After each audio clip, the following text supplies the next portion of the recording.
Okay, let's talk about sole proprietorship, what that means. Somebody wants to start a small business, say photography business, and great, okay. Usually my advice is don't even mess with the LLC right now. Don't even mess with a corporate entity until we start making some money. It's kind of show me the money. And the philosophy behind that is, okay, let's make sure it's something you want to do longer term, and then make sure it's something it's going to be profitable.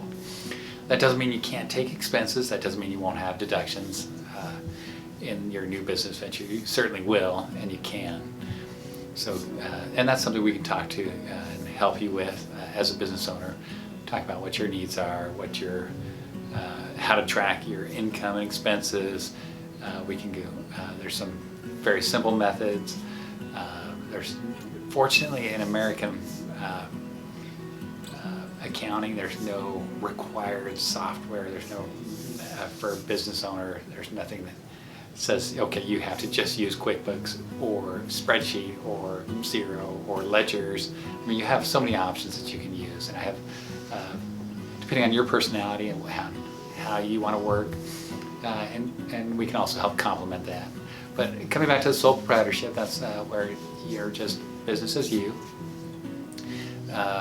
Very common for, we'll see it in the multi-level world, we'll see it in new startups. You don't even have to form a business entity, you just run, you can bank, and I do recommend setting up a separate bank account under your, it'd be under your social, and you can do an assumed business name. With the Secretary of State, you don't even have to do an LLC, or the Secretary of State will have an assumed business name, or DBA, or ABN, doing business as, or assumed business name, ABN, depending on the state. They'll charge a fee, $20 fee, $50 fee, or whatever, and you just add that, and hey, I'm going to be doing it as Trent Photography, and away I go, and then you can set up your bank account, and the banks work with you, very easy to work with. You'll just add it under your social for now. And that's a good starting point, especially if you're not sure, you want to commit to it long term, you're not sure how it's going to work.